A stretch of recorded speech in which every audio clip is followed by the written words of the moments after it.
इसको रिमूव करता हूं, आइडेंटिटी रिलेशन को थोड़ा रह देते हैं। अब नेक्स्ट फोर्थ इज रिफ्लेक्सिव।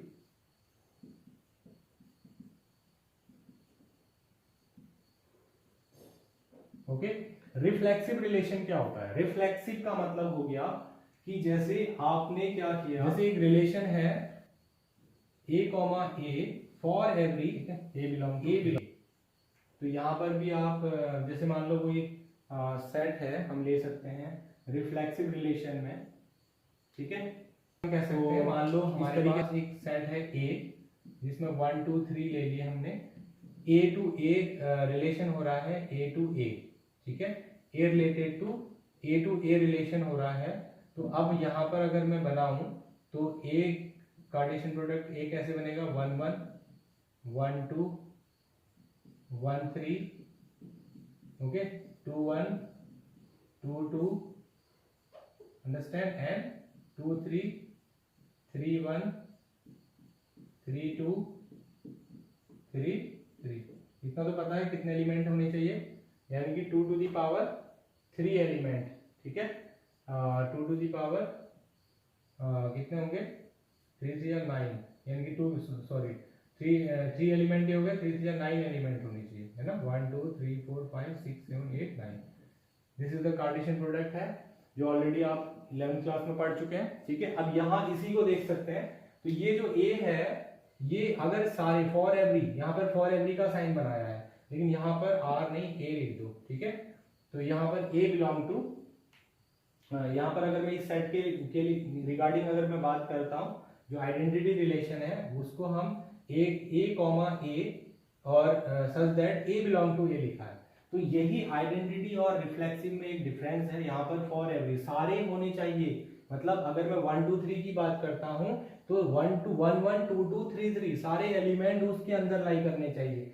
और अगर मैं यहाँ पर बात करूँ तो बाकी करे ना करे, मतलब 1 1 भी कर रहा है, ठीक है, 2 2 कर रहा है, तो this is called identity relation. Okay, this is called the, कह सकते हैं कि अगर मैं आपको यहाँ बताऊं रिफ्लेक्सिव और आइडेंटिटी रिलेशन में सारे रिफ्लेक्सिव रिलेशन आइडेंटिटी हो सकते हैं, बट सारे आइडेंटिटी रिलेशन रिफ्लेक्सिव नहीं हो सकते। जैसे मैं एग्जांपल देता हूँ, इसी की बात कर देता हूँ, 1 1 2, जैसे मान लो मैं इसी पे एक एग्जांपल ले लेता हूँ, एक रिलेशन बना देता हूँ, 1 1 और 2 2 लिखा है, ठीक है। इसकी बात कर लेते हैं, 1 1 2 2 लिखा है, तो इट मीन्स ये क्या है, this is identity relation, this relation is identity, but this is not a reflexive relation, ठीक है। रिफ्लेक्सिव क्यों नहीं है, क्योंकि सारे 3 3 तो इसके अंदर है ही नहीं, 3 3 भी इसके अंदर होगा तब ये रिफ्लेक्सिव होगा, अदरवाइज ये क्या रहेगा, सिर्फ आइडेंटिटी रिलेशन कहलाएगा। और दूसरा, अगर हम बात करते हैं दूसरे की, अगर हम डिस्कस करें, जैसे मान लो मैं यहाँ पर 3 3 भी लिख देता हूँ, तो ये आइडेंटिटी तो है बट रिफ्लेक्सिव भी है, ओके, आइडेंटिटी भी है और रिफ्लेक्सिव भी है, अंडरस्टैंड। तो ये इस तरीके से हम कह सकते हैं, ठीक है। तो अब मैं अगर मैं बात कर दूं कि अगर मैं एक यहाँ पर 1 1 2 2 3 3 के बाद 1 3 लिख देता हूं, तो क्या ये रिफ्लेक्सिव है? Yes, this is reflexive, because 1 1 है, 2 2 है, 3 3 है, मतलब ये सारे होने चाहिए, बाकी क्या है हमें उससे कोई मतलब नहीं है, बट ये 3 जरूर होने चाहिए उसके अंदर, जो 1 1 2 2 3 3 अगर सारे लाई कर रहे हैं तो इट मींस दिस इज क्या है, रिफ्लेक्सिव रिलेशन है, ठीक है। तो ये रिफ्लेक्सिव रिलेशन और आइडेंटिटी रिलेशन के बारे में आपको डिस्कस किया, ठीक है। और अब हम आगे डिस्कस करते हैं सिमेट्रिक रिलेशन। तो आइडेंटिटी और रिफ्लेक्सिव में आपको डिफरेंस पता चल गया होगा, तो अब हम आगे बात करते हैं सिमेट्रिक, ठीक है। ये तो था रिफ्लेक्सिव और नेक्स्ट है सिमेट्रिक।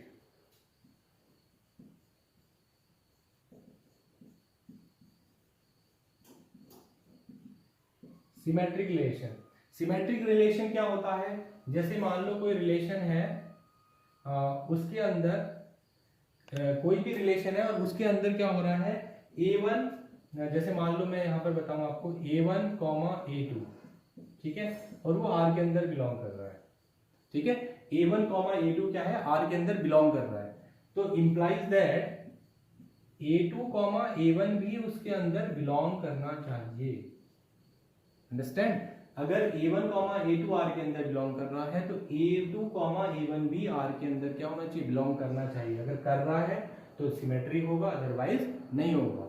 ठीक है, एग्जाम्पल पे मैं अगर मैं ले लूं, जैसे माना मैंने कहा 1 1 1 2, तो ये क्या है 1 1 है 1 1 है, यस 1 2 है, बट 2 1 तो इसके अंदर है ही नहीं, तो ये सिमेट्रिक नहीं होगा। ठीक है, इसमें क्या होना चाहिए, अगर 1 2 लिखा है तो 2 1 होना भी जरूरी है। तो it means this is called the क्या सिमेट्रिक रिलेशन होगा। ठीक है, अगर जो भी एलिमेंट 1 1 है तो 1 1 यही हो गया। ठीक है, 1 2 है तो 2 1 ये हो गया। तो इट मींस ये क्या है, सिमेट्रिक। अंडरस्टैंड। तो अब उसके बाद सिमेट्रिक की कहानी आपको पता चल गई है। A1 A2, अगर A1 A2 बिलोंग कर रहे हैं R के अंदर तो A2 A1 भी R के अंदर बिलोंग करना चाहिए। ठीक है, तो ये सिमेट्रिक की कहानी है। अब तीसरी बात आती है ट्रांजिटिव की।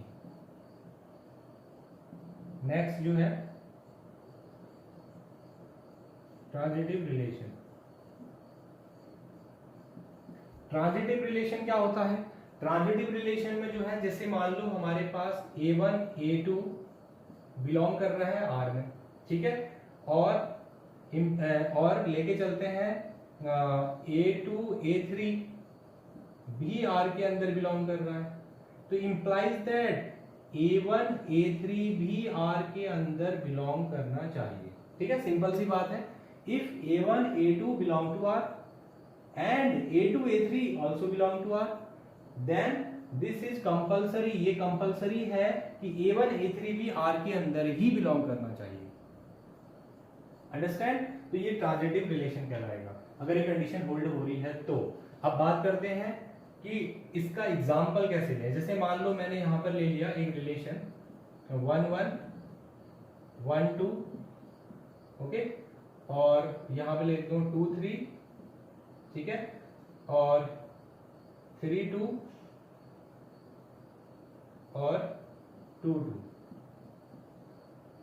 देखो इस चीज को अगर हम यहां चेक करते हैं, 1 का 1 है और 1 का 2 है, तो फिर 1 का 2 चाहिए, यही हो गया। ठीक है, ध्यान से सुनो, मैंने क्या कहा, A1 A2 बिलोंग R कर रहा है, A2 A3 बिलोंग R कर रहा है, ये देखो 1 1 R के अंदर बिलोंग है, ठीक है, और ये 1 2 है, ठीक है, और 1 2 बिलोंग टू R, मतलब 1 का 1 फिर 1 का 2 तो 1 का 2, यही हो गया 1 का 2। ठीक है, और ऐसे ही 2 का 3 फिर 3 का 2 भी है, देखो, ठीक है, तो 2 का 2 भी है, यस 2 का 2 भी है, तो इट मींस क्या कहेंगे, ये ट्रांजिटिव है। ठीक है, ऐसे ही मैं और भी अगर मैं यहाँ पर बात करूं, जैसे एक रिलेशन मैंने लिख दिया 2 का 3 और इसी को देखते लिख देते हैं 2 का 3, ठीक है, और 1 का 2 लिख देता हूं, चलो। तो क्या ये ट्रांजिटिव रिलेशन है, क्या ये ट्रांजिटिव रिलेशन है? तो सबसे पहली बात है, कुछ स्टूडेंट्स कहेंगे नो, ये मैं कहूंगा सबसे पहले कि आप क्या ये रिफ्लेक्सिव है, आप कहोगे नहीं रिफ्लेक्सिव नहीं, मैं भी कहूंगा यस आप सही कह रहे हैं। अगर मैं कहूंगा क्या ये सिमेट्रिक है, आप कहेंगे नहीं ये सिमेट्रिक भी नहीं है, मैं भी कहूंगा राइट है, आप सिमेट्रिक भी नहीं है। और दूसरा मैं आपसे पूछूंगा ट्रांजिटिव रिलेशन है, तो आप कहेंगे कि नहीं ये भी ट्रांजिटिव रिलेशन नहीं है, बट मैं कहूंगा कि ट्रांजिटिव रिलेशन है। अब ये ट्रांजिटिव रिलेशन कैसे हो गया भाई, 2,3 है, 2,3 है। अब बात करते हैं क्या 3 किसी के साथ रिलेटेड बना रहा है, रिलेशन बना रहा है, नहीं है, तो इसको चेक करने की जरूरत ही नहीं है। 1,2 है तो 2 किसी के साथ बना रहा है, 2,3 है, ओके, तो 1,2 2,3, ओके, यहाँ कुछ और रख लो, 2,3 1,3, ओके। जैसे 2,3 है, देखो बात ये है कि ये मैंने कहा कि भाई ये सिमेट्रिक है, मैं आपसे ये मैंने एक रिलेशन लिख दिया, ठीक है। अब इस रिलेशन को लिखने के बाद मैं आपसे पूछता हूं क्या ये रिफ्लेक्सिव है, आप कहोगे नहीं ये रिफ्लेक्सिव नहीं है, तो इट मींस राइट ये रिफ्लेक्सिव नहीं है। मैं पूछूंगा सिमेट्रिक है, आप कहोगे नहीं ये सिमेट्रिक भी नहीं है, तो ये भी सही बात है। मैं पूछूंगा क्या ये ट्रांजिटिव है, तो आप कहोगे ये ट्रांजिटिव भी नहीं है, बट ये ट्रांजिटिव है। ट्रांजिटिव कैसे हो गया, देखो 2 का 3 है तो 3 का तो कुछ है ही नहीं, ठीक है, 2 का 3 है तो 3 का कुछ है, 3 किसी के 3 के साथ मैपिंग हो रहा है, 3 किसी के साथ रिलेटेड रिलेशन बना रहा है, नहीं, 2 3 से रिलेटेड है, 3 किसी के साथ रिलेटेड नहीं है, तो इट मींस तो यहीं पे छोड़ देंगे, ठीक है, 1 3 के साथ रिलेटेड है, 3 किसी के साथ रिलेटेड है, नहीं है तो ऐसे छोड़ देंगे। तो ये अगर नहीं हो रहा है तब भी ये ट्रांजिटिव होगा, ठीक है। तो यहां पर हमने 3 चीजें पढ़ी जो मेन थी, एक है रिफ्लेक्सिव जो मैंने अभी मिटा दिया, ओके, रिफ्लेक्सिव रिलेशन जहां पर a belong to r, okay, for every a belong to a, ठीक है, तो ये आपने पढ़ा a belong to r for every a belong to a, तो ये रिफ्लेक्सिव, सिमेट्रिक एंड ट्रांजिटिव, ये 3 चीजें आपने पढ़ी। अगर कोई भी रिलेशन ये तीनों कंडीशन होल्ड कर देता है, ठीक है, अगर कोई रिलेशन ये तीनों कंडीशन होल्ड कर देता है तो उस रिलेशन को बोलते हैं इक्विवेलेंस रिलेशन। क्या बोलते हैं? Equivalence relation. अगर एक कोई रिलेशन, जैसे मान लो ये रिलेशन है, ये तीनों कंडीशन होल्ड कर देगा। अब देखो ध्यान से, क्योंकि ये यूनिवर्सल रिलेशन है तो इसलिए तीनों कंडीशन होल्ड करेगा। देखो one, this is not this relation, ठीक है, ये क्या है, यूनिवर्सल रिलेशन है, तो ये क्या करेगा, ये तीनों रिलेशन, ये ए टू ए मैपिंग हो रही है, तो यहाँ पर अगर हम बात करें, इसकी बात करते हैं, एक एग्जांपल लेते हैं, जैसे यही ले लेते हैं, तो आप देखो 1 का 1 है, 2 का 2 है, 3 का 3 है, तो ये तो भाई रिफ्लेक्सिव हो गया, ठीक है, बात खत्म। सिमेट्रिक की बात करते हैं, सिमेट्रिक 1 का 1 है तो 1 का 1, 1 का 2 है तो क्या 2 का 1 है, यस होगा ही होगा। और फिर उसके बाद 1 का 2 हो गया, 1 का 3 है तो 3 का 1 होना चाहिए, यस, 2 का 1 है तो 1 का 2 तो है ही, 2 का 2 हो गया, 2 का 3, 3 का 2, यस, 3 का 1, 1 का 3 है, यस, ठीक है, 3 का 2, 2 का 3 है, 3 का 3, 3 का 3 हो गया। It means this is the symmetric relation also. And now transitive relation की बात करें तो यहाँ पर ट्रांजिटिव भी ये है, ठीक है। ट्रांजिटिव कैसे हो गया, देखो 1 का 1 है, 1 का 2 तो 1 का 2 भी इसके अंदर लाई कर रहा है, ठीक है, तो इसके यानी कि जो ए क्रॉस ए जितने भी ये आएंगे अगर हम देखें तो ये रिफ्लेक्सिव भी होगा, सिमेट्रिक भी और ट्रांजिटिव। देखो 1 का 3 है, आप देखो 3 का 1 इसी को ले लो, 1 का 1 ये हो गया, ठीक है, या 3 का 2 लेते, 1 का 3, 3 का 2 लेते तो 1 का 2 ये हो गया, ठीक है, 2 का 1 है, 1 का कुछ भी ले लो, 1 का ये है, 1 का 2 ले लो तो 2 का 2 भी होगा, यस, ठीक है। तो इस तरीके से अगर आप 1 का 3 ले रहे हैं, 3 का 3 ले रहे हैं तो 1 का 3 होना चाहिए था, 1 का 3, यस, यही 1 का 3 हो जाएगा, ठीक है।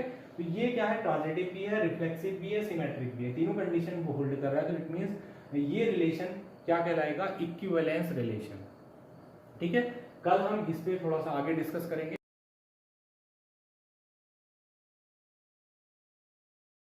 आज